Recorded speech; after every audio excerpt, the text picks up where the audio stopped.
we've agreed, in the interest of absolutely maximizing our time this evening, we agreed to keep introductions to a brief, but just to flag for you. Sonia Corrêa, on my right, on my extreme right, but you know what I mean when I say extreme right, right? Well, sorry okay. for that. Sorry for that. Yes, but it was not my plan. in the best and the best of ways.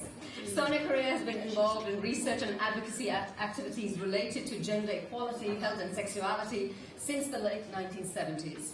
Between 1992 and 2009, she coordinated the Sexual and Reproductive Health and Rights Research Program at Dawn, which is a development alternatives with Women for a New Era, a global South feminist network. Since 2002, she has been a research associate at the Brazilian Interdisciplinary Association for AIDS, where with Richard Parker, she co-chairs the Sexuality Policy Watch program, a global forum comprising researchers and activists engaged in the analyses of global trends in sexuality politics. Somebody mentioned that our guests, Judith and Françoise, can't hear us. Is that right? Well, they can't. Can you hear us now? No. But you can, Judith, but not. You can hear, and you can as well, Françoise. I think Françoise can't hear us. You can you hear me now? Is it just that I'm not speaking? Ah. Okay, that's great. Fantastic. You should hear your own introductions. Judith Butler is Distinguished Professor in the Graduate School and former Maxine Elliott Professor in the Department of Comparative Literature and the Program of Critical Theory at the University of California at Berkeley. Their books include Gender Trouble, Feminism and the Subversion of Identity, Bodies That Matter on the Discursive Limits of Sex, The Psychic Life of Power, Theories of Subjection.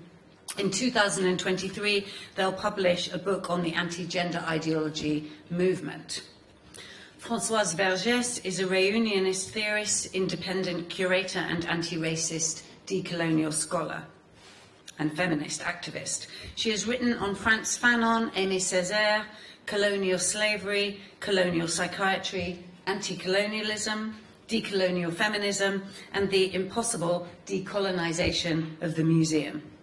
In 2015, she co-founded with 5 other women the non-profit Decolonize the Arts and the university Decolonizing the Arts that ran until 2021.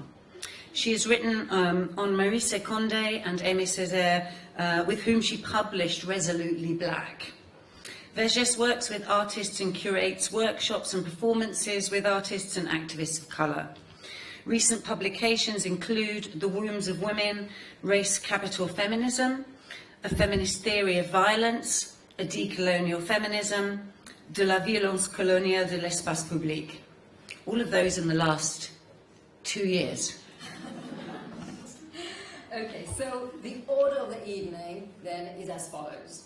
Each of the speakers, Sonia, Judith and Françoise, in that order, will speak to and reflect on the context of anti-gender that they are working within and also the kinds of modes of resistance that are taking place in that context. Once they have all spoken their 15-minute interventions, we will invite them to reflect on how we might think transnationally across these contexts and modes of resistance and what we might learn from them. And after which, we will open the floor to Q&A. Can I now invite Sonia to kick off the conversation with her 15-minute intervention, please? Thank you. Go ahead. Good night. Can you hear me? The sound is okay? Well, I want to begin by thanking Jolie, the Transnational Anti-Gender Narrative and Resistance Project, and in particular my dear friends from the Gender Department. It's really an honor and a pleasure to be part of this trialogue, especially because my journey into the dire world of anti-gender politics, which brings me here today, begins exactly here, 6 years ago, when I spent a few months as a visiting researcher at the Gender Department. This was the first time I met Judith personally, but also this is when I had the opportunity to exchange views with European researchers that were doing research on anti-gender politics already at that point. And this has opened my eyes to grasp that what I has been working and seeing in terms of gender battles in Latin America and globally since the 90s were not business as usual. It was something entirely new. What I will share with you are a few insights that have emerged from these explores, but also from having lived the last 4 years, under the anti-gender and neo-fascist shadows of the Bolsonaro government in Brazil that fortunately was defeated exactly a month ago.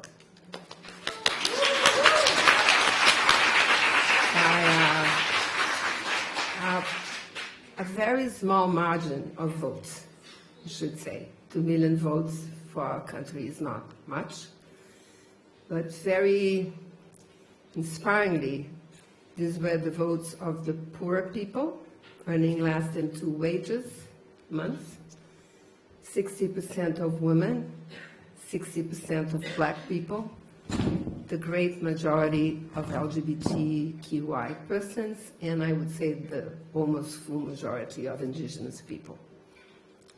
So that's a good beginning. It's going to be hard, but we have started well, I would say. So I want to say also that the ideas that I bring here are not just mine. They are not individual skill, basically, just exclusively. It's also the result of many exchanges with other people, and particularly the work of the amazing researchers that have done case studies in Latin America that I'm not going to list for the sake of time because the list is too long. The first aspect that I want to underline is about context. And for those who were in the workshop today, I will start by where Alia has finished the workshop.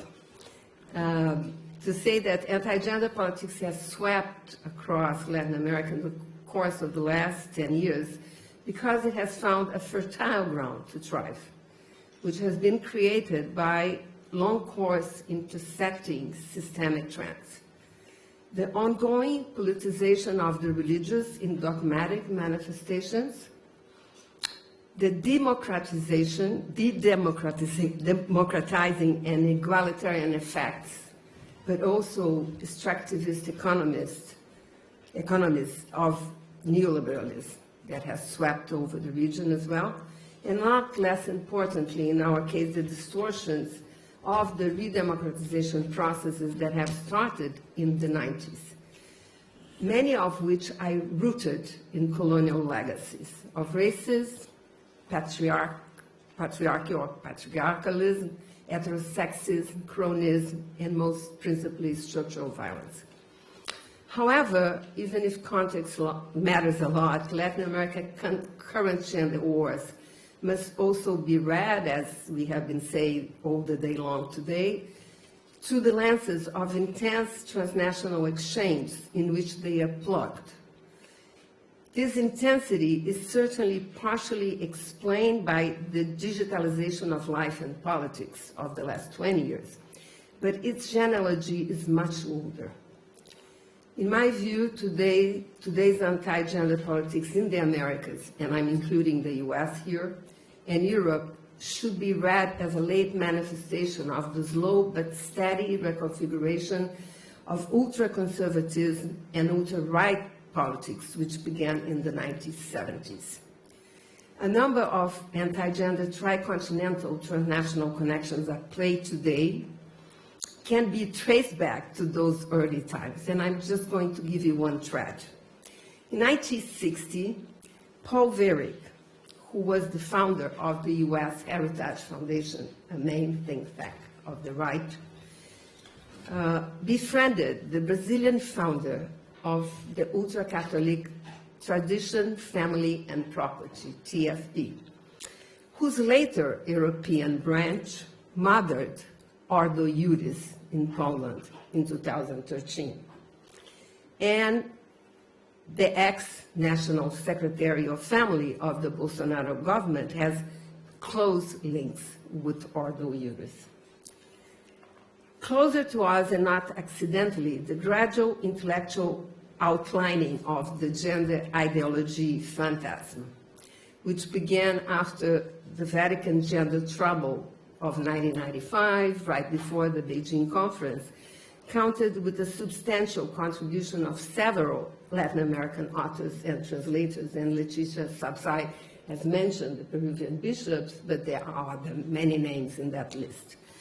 The other legacy of that is that anti-gender politics today in Latin America is settled upon an old infrastructure of anti-abortion positions and networks that was there since the 80s, and it's also Catholic, originally Catholic, now it's mixed up.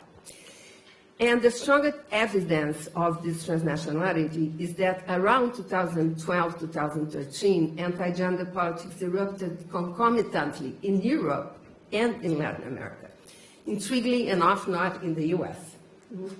On the side of the Atlantic, this was the time of the Manif pour tout in France, the same-sex marriage attack in Croatia, but also when quite significantly, three icon institutions of anti-gender ideology were created. Citizen Go and Vox in Spain, but also Ordo Iuris in Poland. On my side of the ocean, fierce wars against gender in education began in Brazil and Paraguay at the same time. The ex-president Rafael Correa deployed a deplorable anti-gender sermon, and sexuality-related battles arose at the Assembly of the Organization of the American State. A third insight to bring here is that on both sides of the oceans, this mobilization differed from previous ultra-conservative politics, which attacked feminism, abortion, sex education, LGBTQI rights, somehow in isolation and at random. Now, this attack directly gender or gender ideology. A phantasm, an open signifier of, if you want, a basket in which those various issues previously attacked one by one were now bundled together and mixed up with pedophilia, death of the family, and the very destruction of humanity, in quotes. Depending on contextual conditions, these items can be extracted selectively from the basket and be assorted. But even so, gender as a concept and a domain of knowledge production is the main target, and this is very important. Anti-gender politics go beyond legal battles or influencing politics through insidious means, which was the way the Catholic Church operated in Latin America. To use their own terminology, is meta-political. It manifests as bottom-up politics. This is the people against gender. At the core of the complex assemblage that fueled these mobilizations, there is always a core composed by religious forces around which a plethora of secular actors orbit. In Latin America, this includes the military in many countries, like Brazil, but also open fascist groups, like in Europe. As noted by the Uruguayan researcher Paulo Raveca, anti-gender politics is highly intersectional. It is a glaring example of what the Argentinian thinker Paulo Stefanoni has named La derecha callejera, or the street protest right wing. More recently, as we know, essentialist or trans-exclusionary feminists, whose genealogy is different, has entered the same ecology. Most significantly, in Latin America, anti-gender mobilization has rapidly become the fuel of right-wing cyclones, that ambition to take over the state. Deployed to incite sexual panic in the mid-2000s, 10 years later, gender ideology was firmly associated with Marxism or communism, which tells a lot about the anti-egalitarian passion of anti-gender forces. And it was as such that it fueled a series of perfect electoral storms. The 2016 Colombian peace agreement that was defeated because of attacks on gender, the 2018 presidential election in Costa Rica, and the Brazilian 2018 election that took Bolsonaro to power. The same happened in Uruguay in 2019, and this is a case that is not so debated, and I think this is unfortunate. In terms of negative impacts, I dare saying that the area most affected is basic and secondary education. Gender and sexuality curricula are systematic targets by campaigns, litigation, executive decrees, school invasions in Argentina. Gender studies have also been stricken, as regrettably announced by the grotesque attack against Judith Butler in 2017 in Brazil, which was a sort of pilot ground for the 2018 anti-gender cyclone of the election, but with not the same scale and intention. And then more recently, I would say that the dehumanization of trans persons has taken the center of the stage. In this new scenario, anti-gender, anti-trans feminists are somehow the main protagonists of the new wars. There is transphobic aggressiveness in social media, attacks on gender identity in childhood and in sports, but also anti-gender feminist positions are rapidly penetrating academic, but also human rights circles, including in, let's say, the inter-American system. I want to say, and maybe this can be a topic for discussion in the debate because I have very few minutes, one topic that we have not discussed enough in the studies was how anti-gender politics connects with racism. This is a very important topic. I would say there are many connections. For example, in the case of Brazil, anti-gender evangelical forces perpetrate continuous violations of religious races against Afro-Brazilian spiritual tradition and indigenous people. But the overlapping is not so straightforward as in Europe. On the other hand, the main impact of anti-gender politics in Latin America is, in my view, the effect on the political order itself, and how anti-gender actors became rapidly, openly connected with ultra-right forces. This happened during the COVID pandemic, when anti-gender forces became vaccine and COVID denialists, consequently contributing for the vast death toll left behind in the region, particularly in my own country, Brazil, but also in Peru. The dehumanizing biopolitics of anti-gender openly interwove with ultra-right politics. And from whatever angle we look at, the Bolsonaro regime was by far the worst case in point. After 2019, while the phantasmatic evils of gender ideology were transported to the state grammar, public policies in health, education, human rights, public security, and the environment were systematically destroyed. This devastation is now daily disclosed by the presidential transition team, lively portraying what Judith inside a few weeks ago, that the supposed destructiveness of gender ideology fundamentally serves to conceal the real destruction deployed by neo-fascists. And I will end here saying that despite this devastation, we have had some experiences of resistance in the region, and I think it's important to at least list them briefly.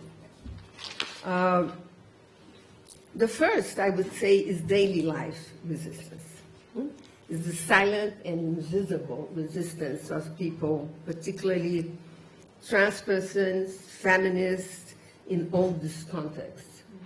As we have lived in Brazil, is the experience of waking up each morning and being prepared for the worst to happen.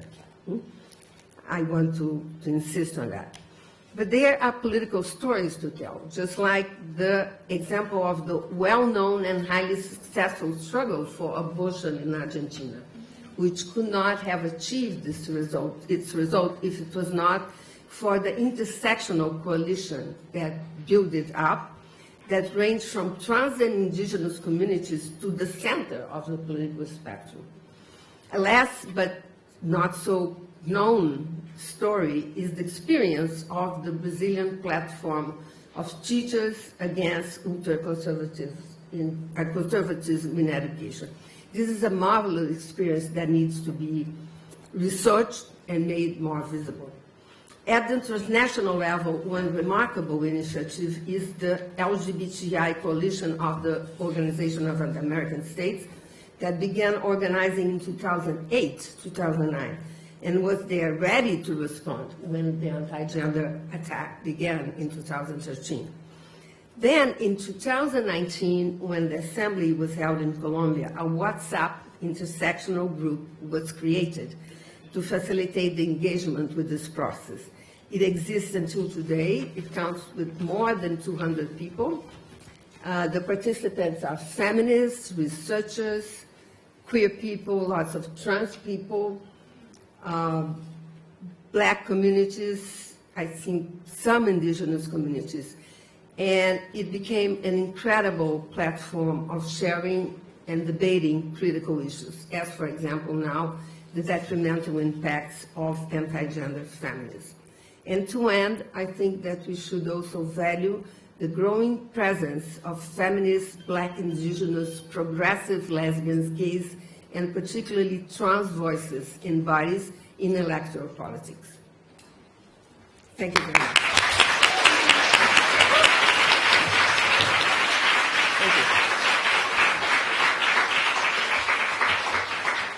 Thank you so much, Sonia. Such a rich introduction to the context that the history of anti-gender movements comes out of. I loved the kind of pithy phrase, the people against gender, as the kind of framing through which this takes place, and I'm sure we'll come back to that question in the discussion. And thank you also for raising the immensely important issue of resistance, without which we would be lost. So thank you so much. And I'm going to call on Judith Butler now.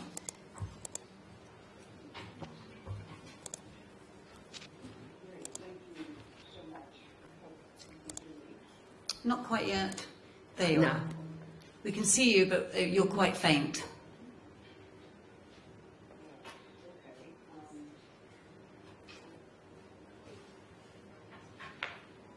When I plugged in and that's better. Audible?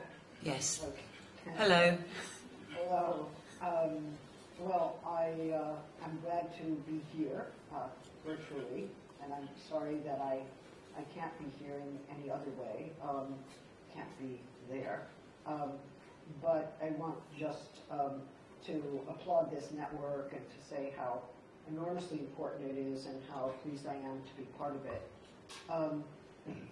You know, if the problem we're facing in this conference is simply how to defend an academic field of study against other academic criticisms, well, things would be easier.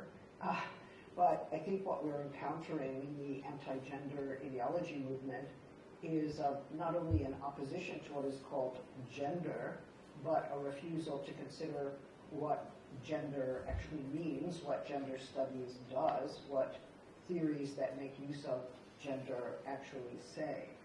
The opposition is, of course, focused on gender, but it's also, I would say, an attack on reading, to open and critical debate, and on what we might still say is the task of the university and the public culture of democracy. Now that may sound idealistic, especially to an audience in the UK where the university is captured by neoliberal forms of destruction, and public discourse has become saturated by brief acts of discursive terror on media platforms that profit from every hit or bite. But let's hold on to the possible yearnings for a world free of that destruction for the moment. since the attacks on gender, as if it were a pernicious or falsifying ideology, are also attacks on democracy, and they fuel authoritarianism and in some cases fascism. I'm imagining that today you heard about several genealogies of the anti-gender ideology movement. The Vatican's discourse on gender, as you probably know, intensifies its phantasmatic power within contemporary politics. As a fearsome and destructive phantasm, gender is difficult to discuss. It must be dispelled like a demon, or destroyed like a plague, or criminalized like a child molester. How does one argue with opponents under such conditions? The answer is doubtless to study the phantasmatic nature of the term as it has been constructed and circulated in order to ask, what are we really talking about when we talk about gender today? If we act as if gender is the only problem because gender is named, then we fail to take into account all the social anxieties and fears and the collective hatreds that have gathered at the site of gender. But if we say that the debate about gender is really something else, then we fail to account for why all those anxieties collect in the way they do, organized by their specific logic at gender and not some other place. Although the movement against gender has many religious dimensions, it is not always a religious movement. And as you know, Catholic institutions and parishes around the world have affirmed gay and lesbian lives, trans rights, and the variability of gender in our world. And for some Christians and other religious adherents, natural law and divine will are the same. God made the sexes in a binary way, and it's simply not the prerogative of humans to remake them in any other way. Now, some feminist scholars of religion dispute this, suggesting that the Bible has some interesting and conflicting views on this very topic. We could say that this older science, which some date to the 13th century, maintains that sex differences are established in natural law, in the sense that the content of that law is established by nature, and that therefore presumably has validity everywhere. That law is not supposed to change by virtue of any positive law, but positive existing law, the law established by humans, should be grounded in natural law and not defy its precepts. Since nature, it's argued, is established by God, to defy natural law is to defy the will of God. What follows from this set of beliefs is that if one has a will or acts willfully, in the Sarah Ahmed sense, then not only does one defy God, but one has presumably taken over his will. Pope Benedict made public his concern at the Beijing Conference on the Status of Women in 1995, then again in 2004 as head of the Pontifical Council on the Family in a famous letter to bishops underscoring the potential of gender to destroy feminine values important to the Church and the natural distinction between the two sexes. He then went further in 2012, maintaining that such ideologies deny the preordained duality of man and woman, and thus deny the family as a reality established by creation. Because, he argued, man and woman are created by God, those who seek to create themselves deny the creative power of God and even steal that creative power. By 2016, Pope Francis, despite his occasionally progressive views, continued the line developed by Benedict, but sounded an even stronger alarm. And here I quote, "We are experiencing a moment of the annihilation of man as the image of God." He specifically included as an instance of this defacement the ideology of gender. He was clearly outraged that, and I quote, "Today children are taught in school that everyone can choose his or her sex, and this, terrible." Then he made affirmative reference to Benedict and claimed God created man and woman, God created the world in a certain way, and we are doing the exact opposite. That was in San Martin in 2017. From his perspective, humans have taken over the creative power of the divine.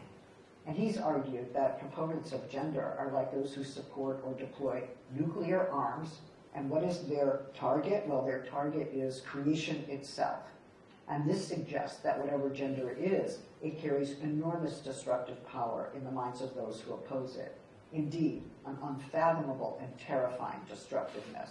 It represents as a demonic force of destruction. It is represented, rather, as a demonic force of destruction pitted against God's creative powers. So obviously, according to this view, only the divine has creative powers. The divine created male and female. If anyone departs from assigned sex, believing they can establish a different sex assignment, they're stealing and destroying the creative powers that belong solely to God. But this devil, this diabolical ideology that gender is, works demonically. That is to say, it entices, it influences, it inculcates and grooms, it exploits the youth and others who are susceptible to believing in these new powers of self-determination provided by something called gender. It doesn't matter if a trans person claims that actually I'm not choosing this gender is my given reality, it's internal to me, and some would even say it's my God-given reality. They are nevertheless claiming a gender for themselves that was not the one originally assigned at birth. So there's an assumption that sex assignment is a continuation of God's creative power, which means God apparently needs some medical authorities or legal authorities to do his job. In any case, I just want to call attention to the fact that gender is very seriously considered a devil, or the devil himself, which is one reason they cannot read us, because to read a book on gender and to argue about it on its terms or ask what its terms mean is a form of contamination. Indeed, one woman I met in Switzerland said she was praying for me, and I said, why? And she said, because you deny God's truth. And I said, it's okay, I'm all right. And she said, I said, did you ever read anything I ever wrote? She said, no, I would never read such a book. It's like, oh, okay. And end of conversation. But, you know, it's a good joke, but it's also very serious in the sense that certain ideas, and here I think so-called gender ideology and critical race theory, which has also become a phantasm. Nobody sits down and reads the original text of critical race theory to see what this legal school was all about. Nobody situates critical race theory in the history of black studies or black theory or black philosophy or black law.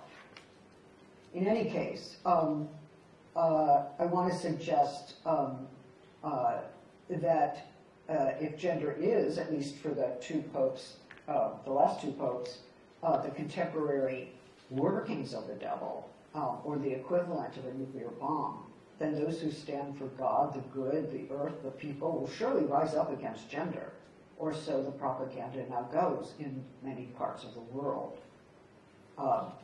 In short, I would say, because we cannot argue with people who do not read us, or who refuse to read us, or seek to ban our books, we actually have to operate to produce a counter-imaginary, to expose and to deflate their phantasmatic production. And how we do that, I think, is a question of how arts and politics comes together. So I just want to mention that as my overall wish.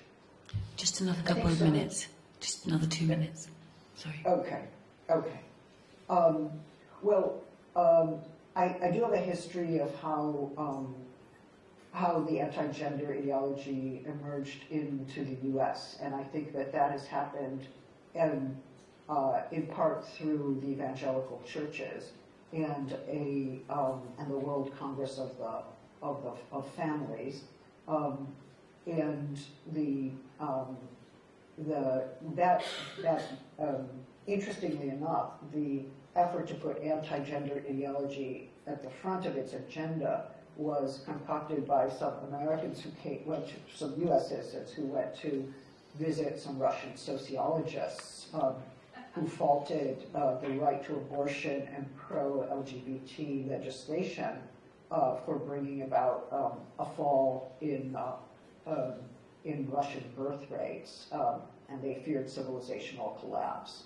And that happened actually in 1995. So this particular collaboration goes back a long time.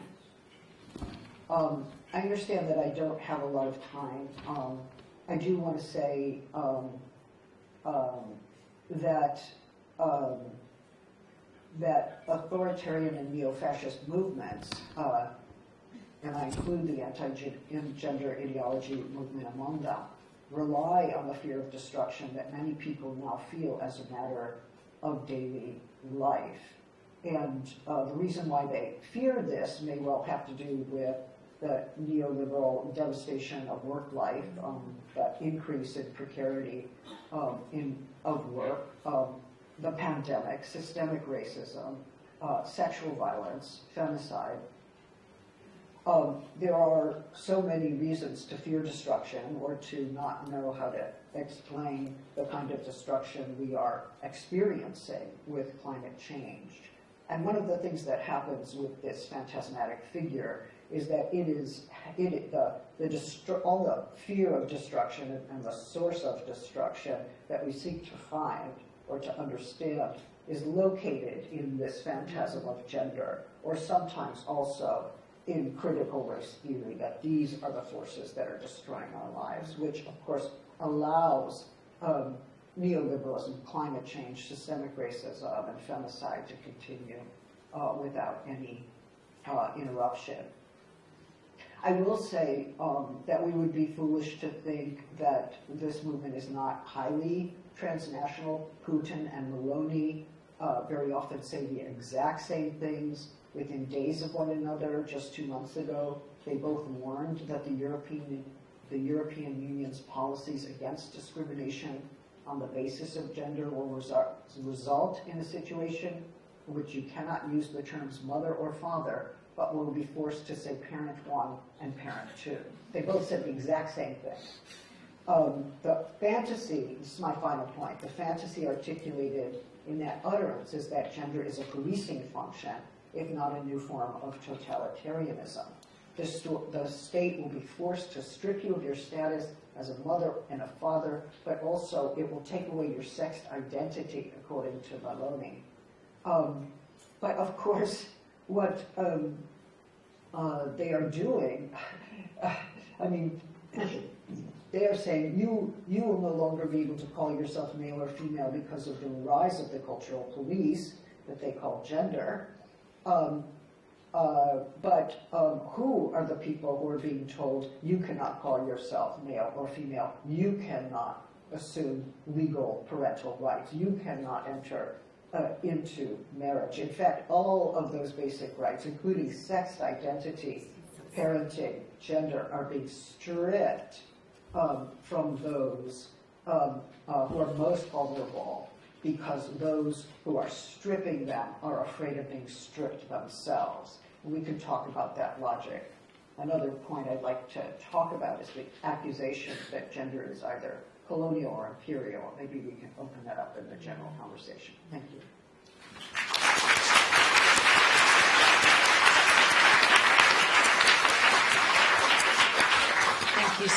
Thank you so much. It's awful to have to interrupt anybody, isn't it? Because it's so wonderful to hear both of you so far talking, but we want to make sure that we also hear from you. There's you can't see, but there's over 200 people in this freezing cold room, absolutely rapt by everything that's being said. Thank you so much for mapping out that question of terror and yearning. That doubled issue we're dealing with here, and we'll come back, I think, to that question that you've raised of imperialism and colonialism in the discussion. So I'm going to invite Françoise Vergès now to come into the conversation. Hello, Françoise. Hello, welcome. Hello. Very early morning. Very early for you, right? Very early in the morning. Yes, very early in the morning, and I'm sorry for my voice because I got a cold, so I'm not feeling very well. But do you hear me? Yes. Yes. Okay, thank you. Well, thank you for inviting me, and I wish I were there, but I'm talking to you from the other side of the world for this very important event. So, I will be talking about Europe, not so because I think it's very, most important place now, but because I live there, and I rather, talk about the place where I'm living. And so, I would want to say, raise some point and then offer something about resistance. First, in Europe, we have seen, the rise of far-right parties in power, represented even by women, like in Italy with Giorgia Meloni, or in France by Marine Le Pen, but also in Hungary, in Poland, in Sweden, in Spain, in Denmark, the return of far-right party in the parliament and their possibility, their capacity to influence the populace. And they have told their speeches about protecting families and how these values of protecting family goes along for them with anti-refugees politic and Islamophobia and anti-blackness. And the second point, this was also brought by a counter-revolution which has been prepared for years in Europe.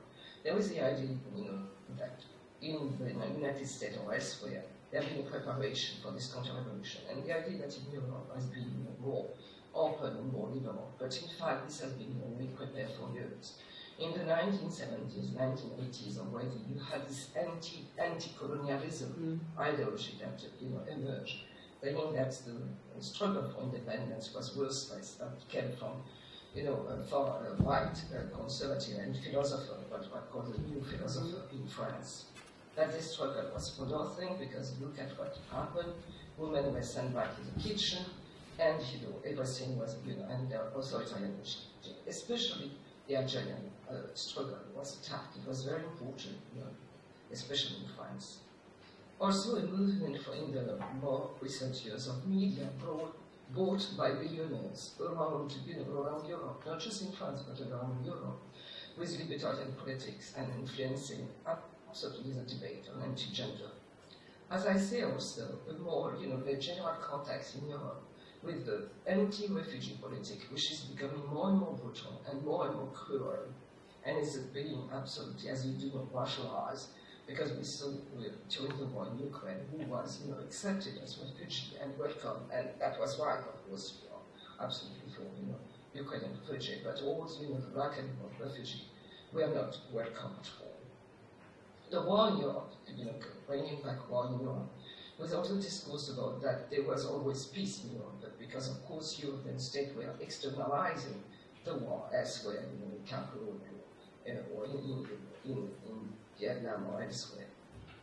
So this war in Europe, which is a very important transformation today. Also we saw, the rise of Islamophobia absolutely becoming defining. To be European, you have to be Islamophobia is part of the European identity. Anti-blackness, anti-Semitism, and the anti-abortion, anti-trans, anti-gay. How authoritarian capitalism and patriarchy are found a common ground with the violation of right. And that goes also with the criminalization of solidarity that we have seen in France, in Poland, or in Italy. Anyone, helping a woman who wants abortion, or gay, or trans kids, or a refugee, all of them are being criminalized, even sent to jail, and with huge fine. There has been also in the recent years, in the recent decades, a new division of West and East and North and South in Europe. Along that has been a long division, but reactivated now. With the East, Europe, what was called Eastern Europe, Poland, Hungary, but being for family, for values, again, the West, which is indicadent echoes of Putin discourse. But really, that division at the same time has been fed by the West, the Western Europe, the France, the Germany alliance, and for a while, with UK. And with a form of colonial relation to the East, to Eastern Europe, they don't understand democracy and they don't understand rights. And we have to teach them some kind of civilizing mission, sending even NGO in Serbia, to teach them democracy and women's rights. That division between liberal West and illiberal East has been also working around that to mask, in fact, anti-gender politics that were shared perhaps on both sides.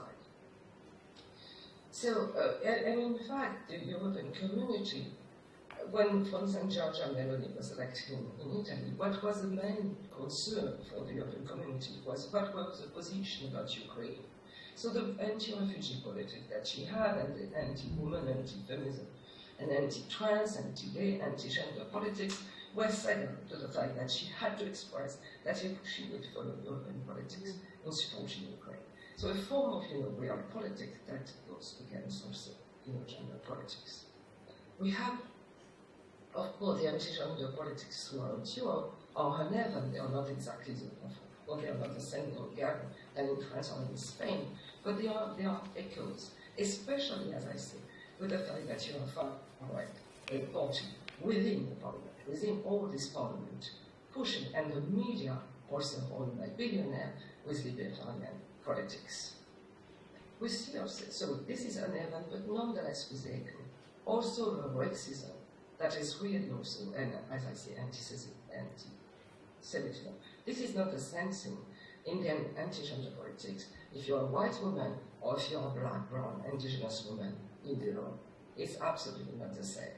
Anti-gender politics in Italy will not be the same for white Italian women or for black and brown women, especially Muslim and black women. There is also in Europe an increase of poverty everywhere because of neoliberal capitalism and its new form. And women are the first being attacked. So you have a general atmosphere of exhaustion, of stress and mental suffering. It's brought also by COVID. We know that COVID,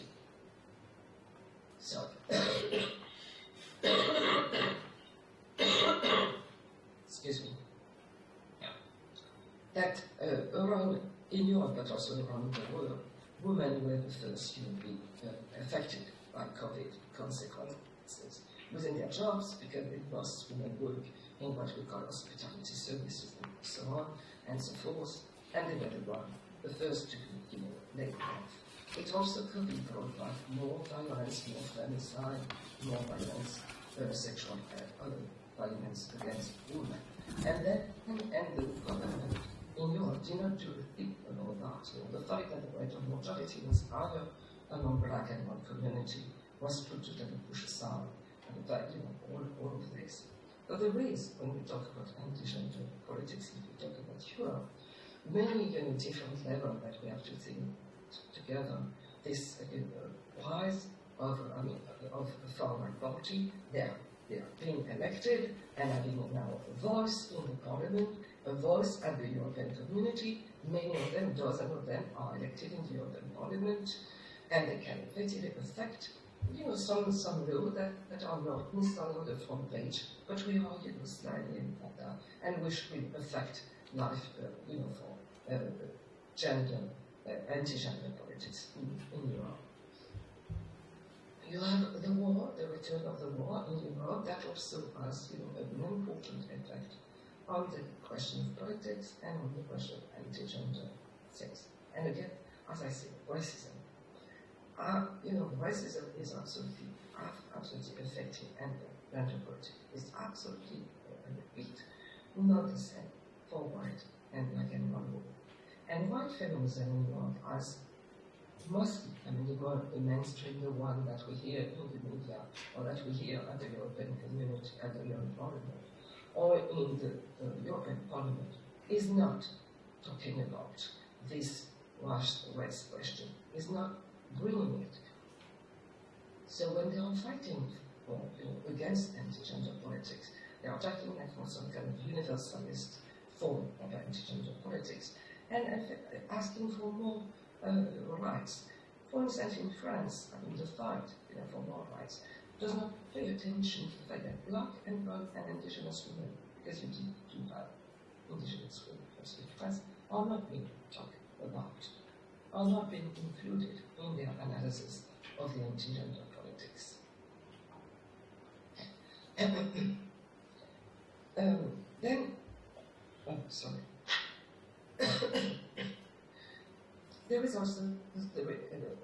one of the things that we have to think about when we think about Europe is imperialism, European imperialism.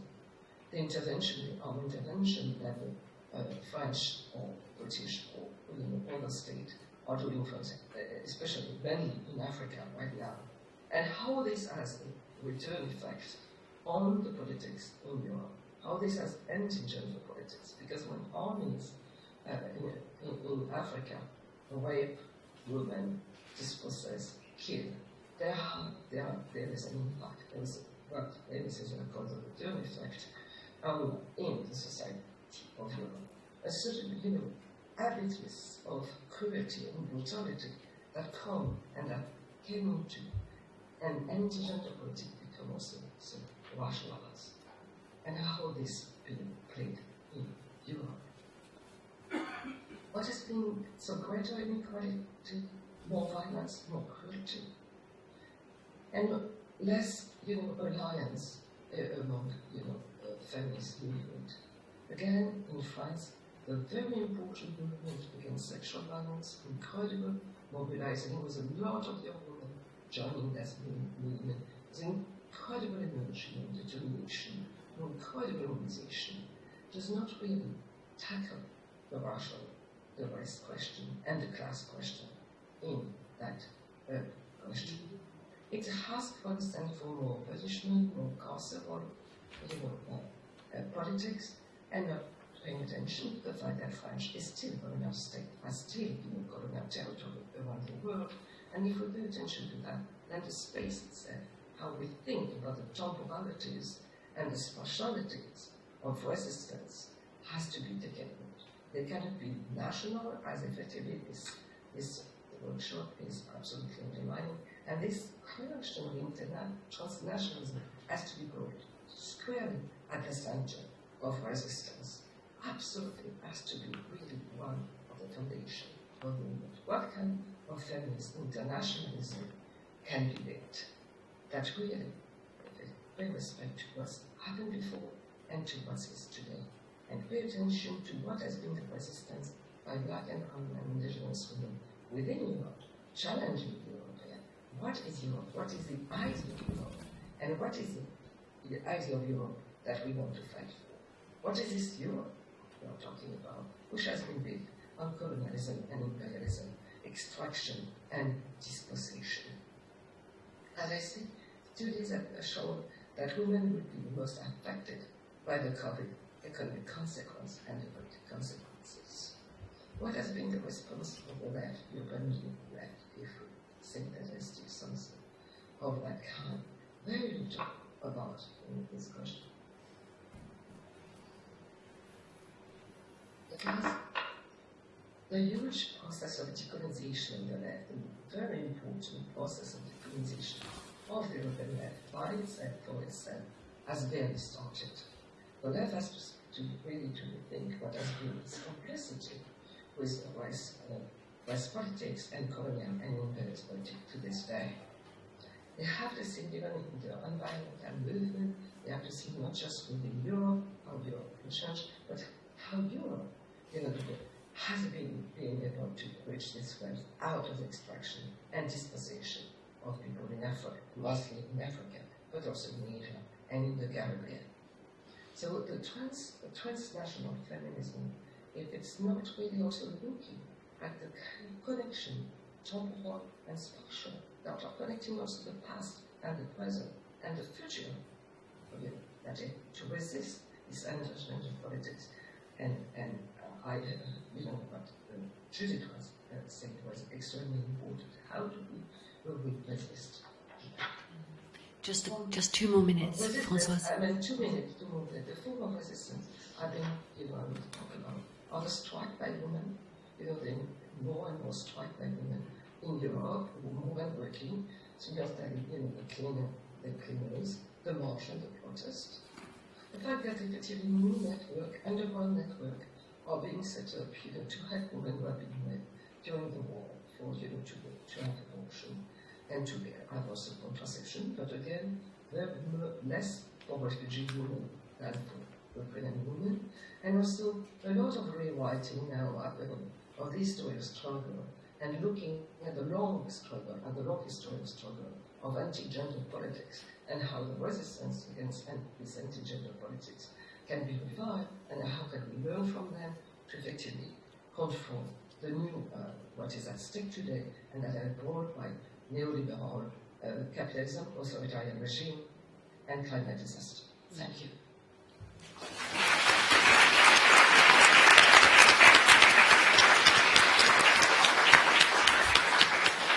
Thank you so much, Françoise. Just the connections between the brutality and the cruelty and the need for transnational response is absolutely central to any effective movement that might counter these, you described it, the absolute brutality, and Judith described it as terror. And so it was wonderful to hear you underline that. Thank you. We're going to turn now to asking each of our speakers and each of our conversationalists to pick up on something that one of the others said, or to raise a transnational issue, something that might make you think about a different or a particular kind of politics of resistance. We've only then got 5 minutes for each of you, I'm afraid, and then so you can't really do a lot in that time, but maybe pick up on the piece that gets you going the most. We'll just do that in the same order. Okay. Sonia. Well, I think that one first thing that all the day today, all the discussions today, but also this dialogue we are having here, is that in thinking about resistance and responses, one main challenge remains to keep researching and trying to understand what is going on. Because, for example, what I brought here was a sort of ideal type of anti-gender feminists or anti-gender struggles or anti-gender wars that are at play in Europe and Latin America, but this is a sort of an ideal type that does not transport exactly to everywhere. So I think one challenge is to keep researching to understand how this gender phantasm manifests with same elements connected with ultra-neoliberalism, with authoritarianism, with nationalism, militarization, racism, dispossession, but how this plays out in each context. We need to know that better to be able to design better responses, because responses from one place do not apply to everywhere. So I think that the recognition of that heterogeneity and mapping that heterogeneity is absolutely vital, even if that template works between Latin America and Europe quite well, it does not play, not even for the US, that was a sort of exporter of anti-gender ideology, but in the US it does not manifest the same way. My second observation is that I said that a long time back, and I think it's time to say again, we have to understand that anti-gender politics is micro-politics because it plays at the very ground level, at the school level, at the family level.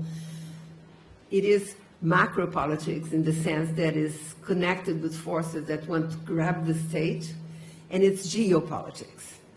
And to frame it like that, I think it's a useful way of doing that. And thirdly, as I said, anti-gender forces and ultra-right forces and neo-fascist formations, they are highly intersectional. And our responses have to be intersectional. Intersectional in a very consistent way.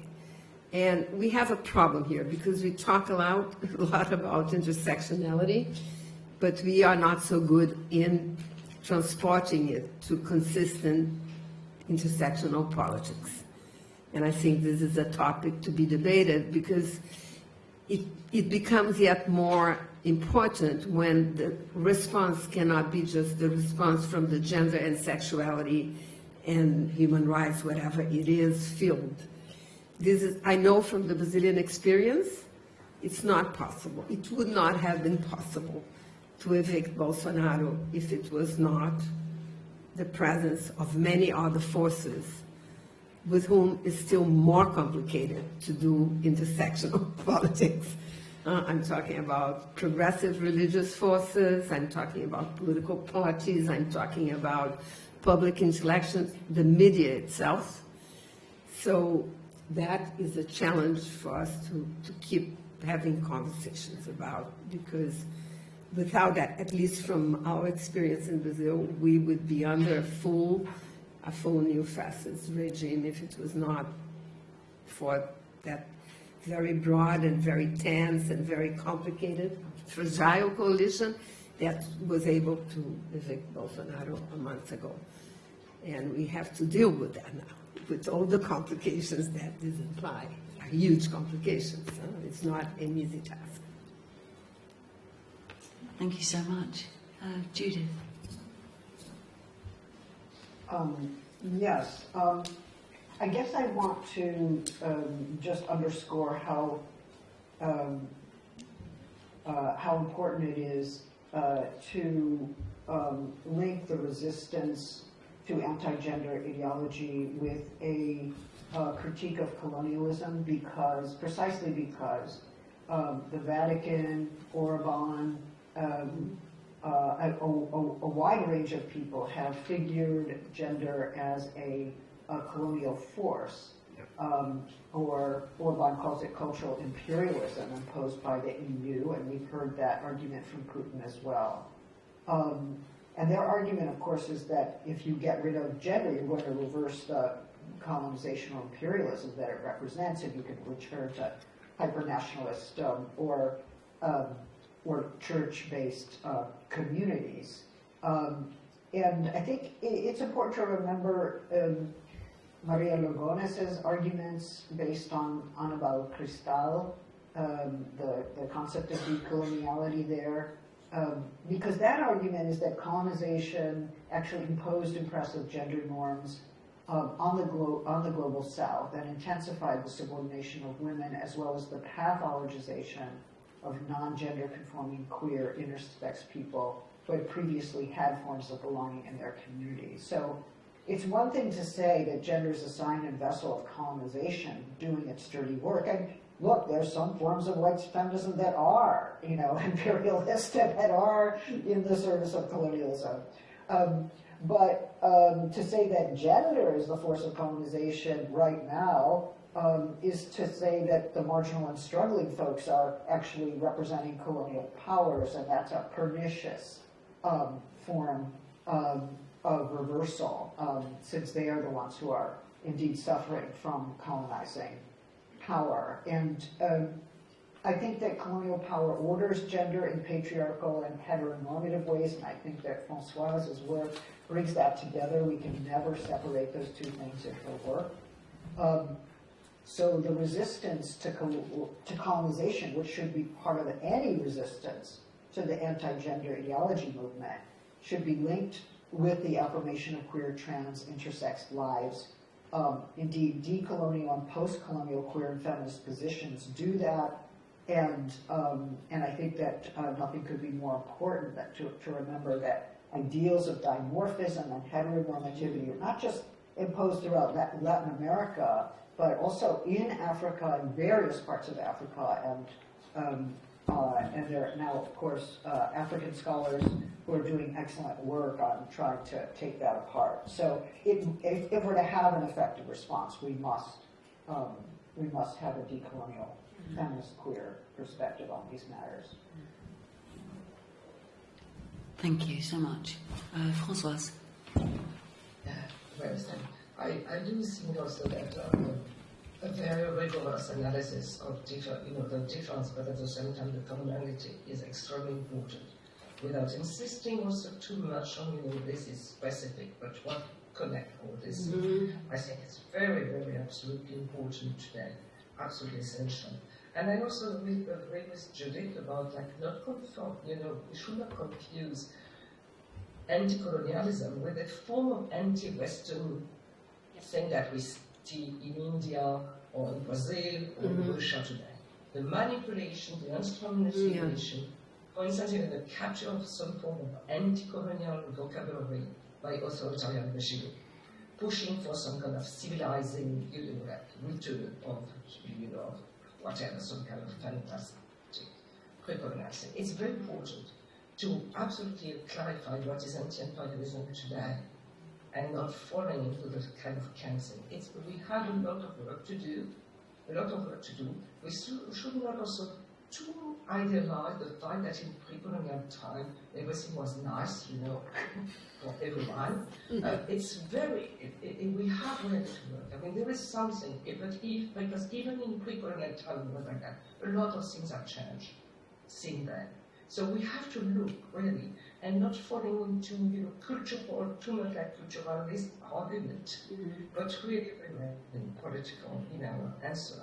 So really a rigorous analysis of how structural adjustment are affected all over the world, how advantage of the politics are connected with also some term of authoritarian religion, as Judith was saying, and look at what's happening in Iran,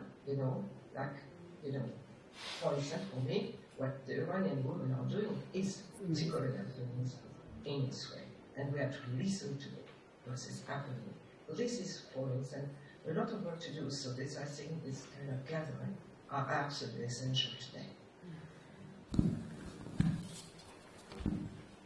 Okay, thank you so much.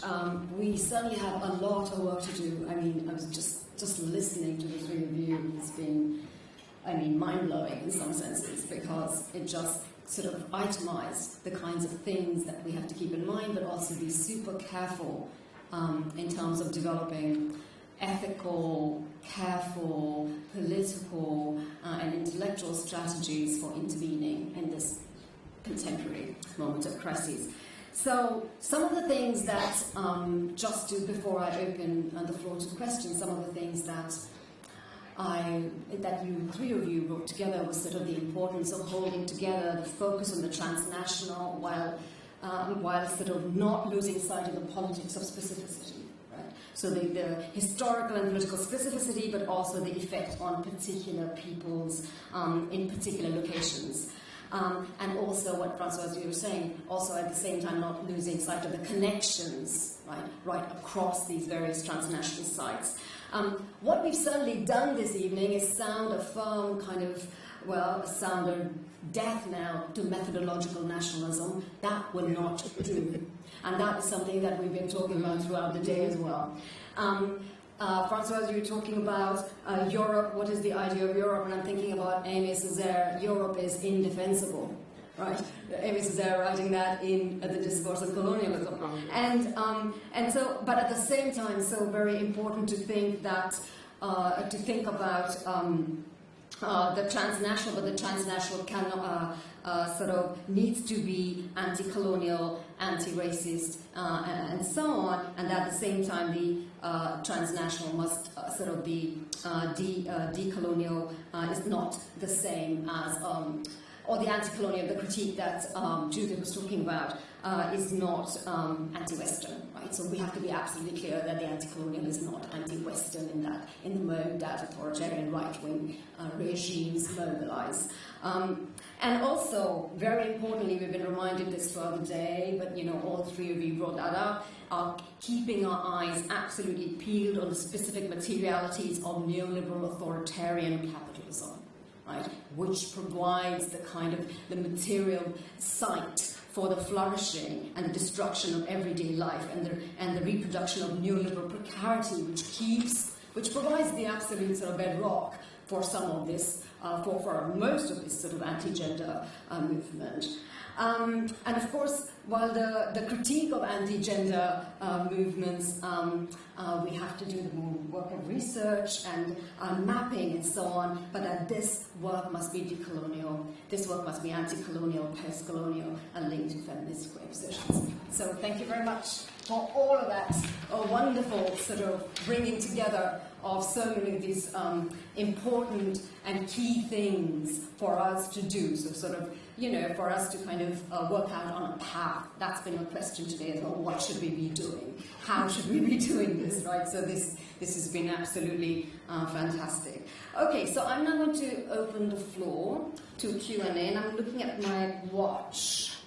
I'm looking at my watch, and I'm going to sort of, at the moment, let's just say we've got 20 minutes, okay? Just thereabout, I'm stretching it. But what we'll do is that you must wait for the mic to come to you. It would be very, very lovely if you could very briefly say your name when you ask the question. Remember, this is not an existential exercise by any means, so just really your name. And also, so not who you are, right, in that kind of way, right? So, and also if you could please keep your questions super brief, as we'd like to include as many questions as we possibly can, and what we'll do to maximize the number of questions, we'll collect a few in the first instance. So please just raise your hands if you would like to ask a question to our speakers, and do wait for the mic to come to you.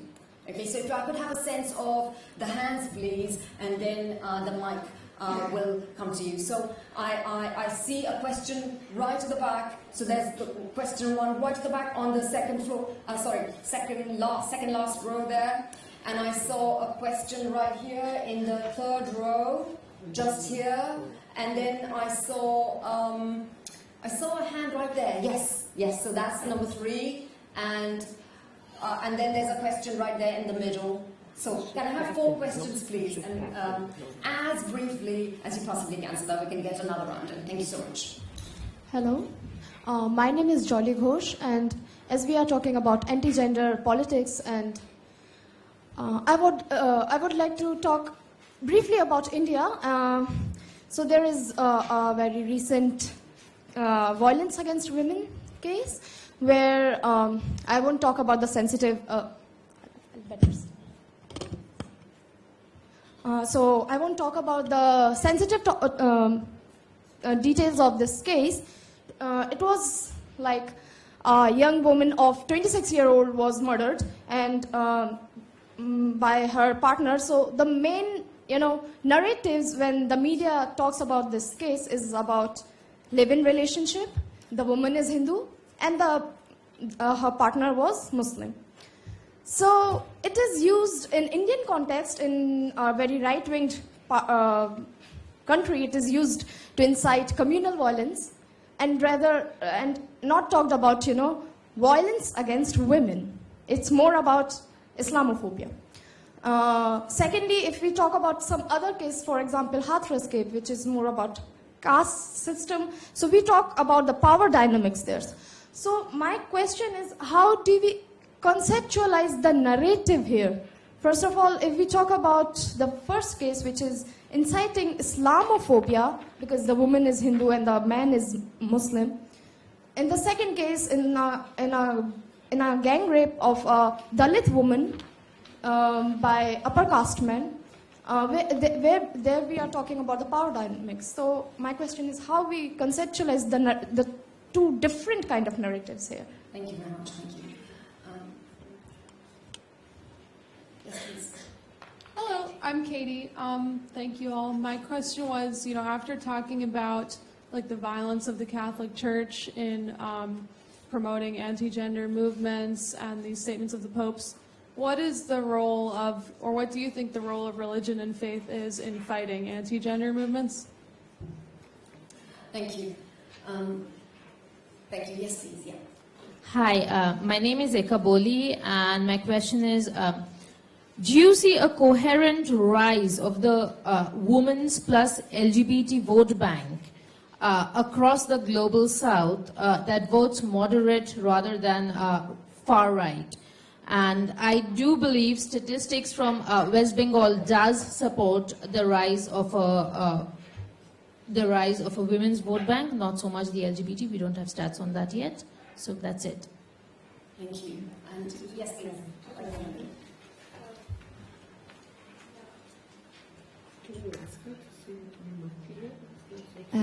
Okay, Okay, so my name is Marta, and I wanted to ask, because I was listening to a conference a few days ago about Rita Segato, and how she talks about Ciudad Juárez as a case in which you could see how the violence directed towards women was actually like a way of like meant to acquire domination, precisely because they didn't really kind of like have the power, or like they were in a situation of precarity in some way, and that made me think that maybe this destruction, the destruction that we're seeing right now due to neoliberalism, it's actually also a reflection of like the how this supposed like liberal peace is breaking.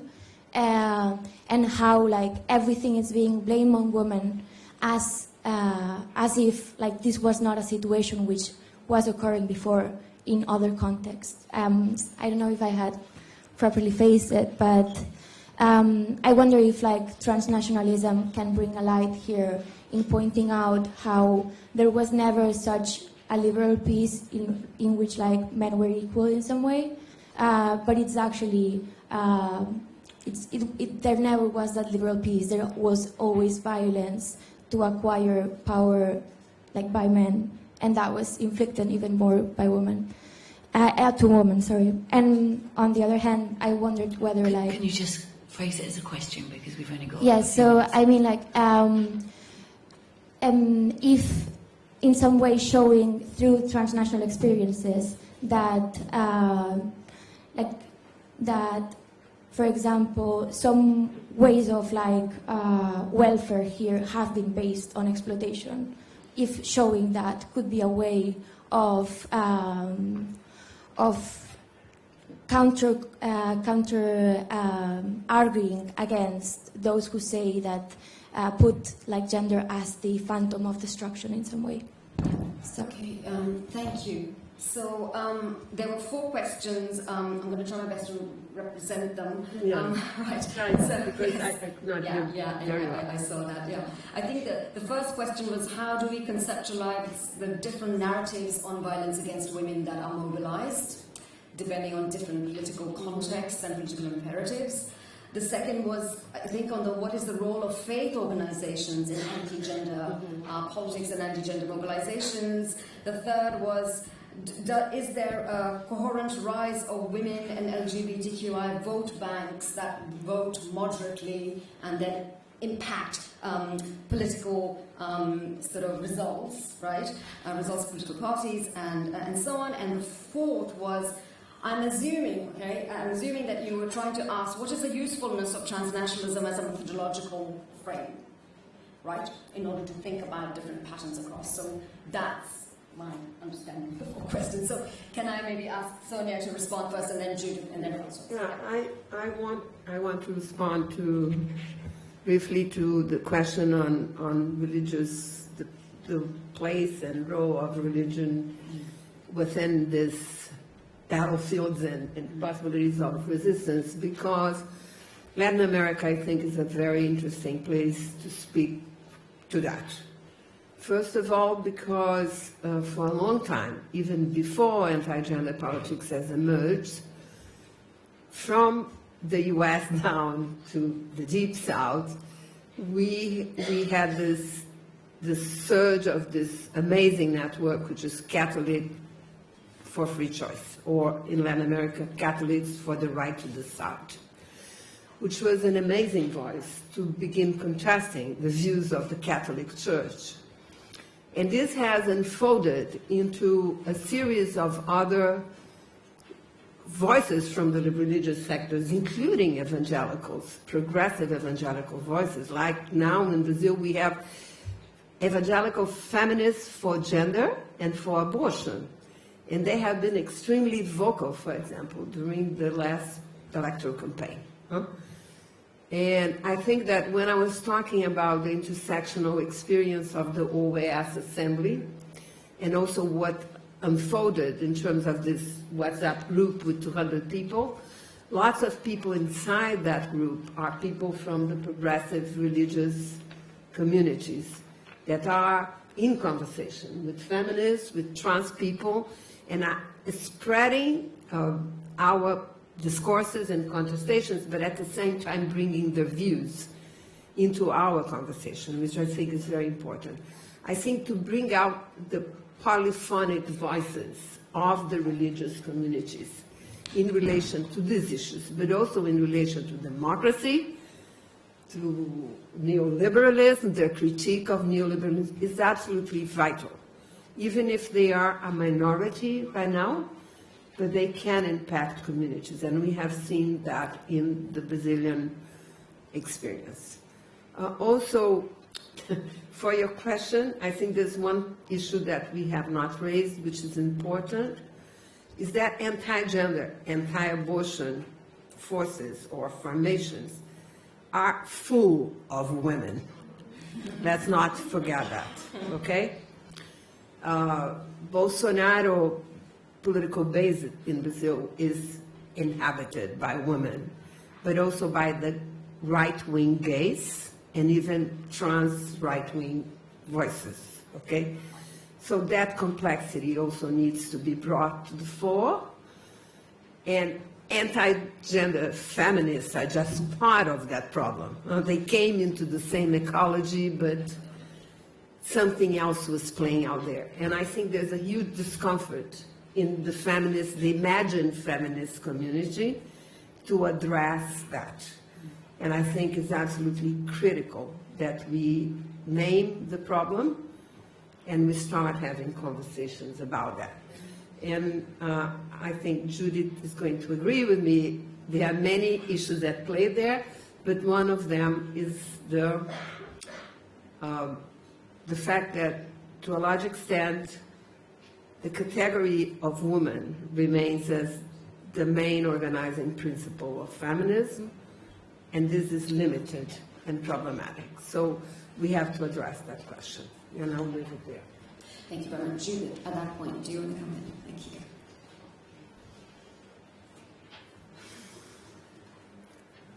you.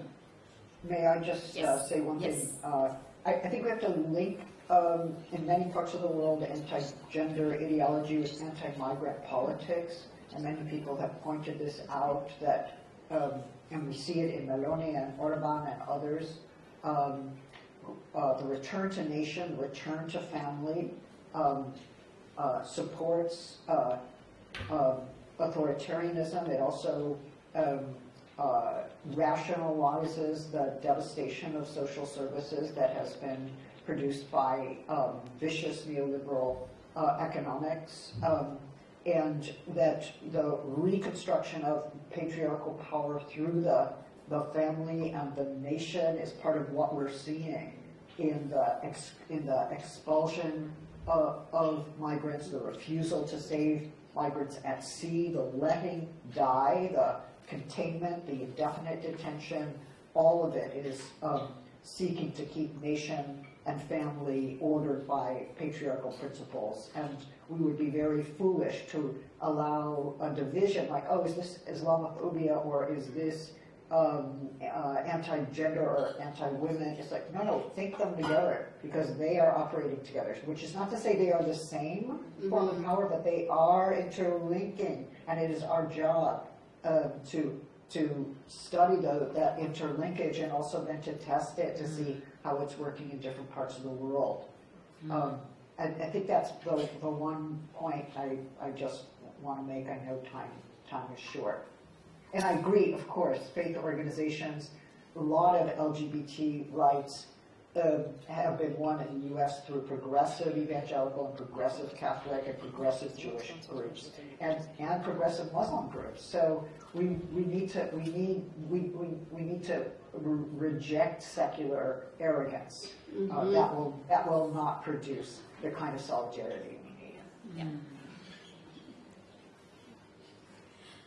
Yeah, I agree with the fact that, the kind of secular fundamentalism will not absolutely not help. I also come from the South.